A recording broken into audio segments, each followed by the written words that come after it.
on the outer circle. That is the circle of concern. Well, be concerned. Things outside themselves over which they feel they have no control or influence at all. Let me share with you one of the most powerful, instructive, illuminating experiences along this line Illuminating. that I've ever had. I worked for an organization for 4 years and was the assistant to the president. The president was a very dynamic, visionary person. He's very talented, very intelligent, very visionary. But his style was very controlling. He's talking about me right here. All the people around him felt they were treated like gophers, as if they had no judgment of their own. Go for this, go for that, do this, gopher, see?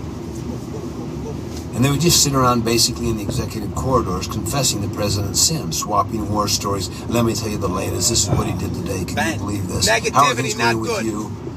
Oh, really? He came into your department, gave a whole different signal, and totally disrupted the whole thing. Well, let me just tell you the latest with me, etc., etc. Then the other responds, well, you think that's something. Wait till you hear this one. Then the war stories expand. Hey, why don't we get together some more at lunch and go further into this? It's fun because it becomes a kind of common cement that unites the people. At the time, it may seem to unite you, but it begins to stress the relationship in an unseen fundamental sense, and it will eventually break it. Basically, stop talking about negative shit. Because if you do, negative shit will just keep happening. End of translation. Because you're really doing the same thing and the inner circle begins to wither. One man, however, whose name was Ben, was very proactive. His life was not a function of the president's weaknesses. Yes, he was aware of them. Translation, not a kiss ass. They were in his circle of concern, but not his circle of influence. Therefore, he smiled a lot about them. He didn't disempower himself. He used his strengths to compensate for the president's weaknesses in his own small circle of influence with his... I'm sorry. Let me back that up. Now he is talking about me. ...on people. And little by little, Ben's circle of influence began to get larger and larger.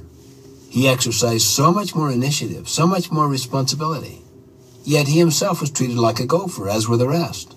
Go for this, go for that. But he was the best gopher around. He not only went for the data, he tried to anticipate the need. He'd think like this. I think the president wants this information for a board meeting. I'm going to get him the data. Then I'm going to give my analysis of the data and my recommendations based on the analysis. And I'm going to give it to the president in a presentation form. One day the president said to me, Stephen, I cannot believe what Ben is doing. It's just amazing.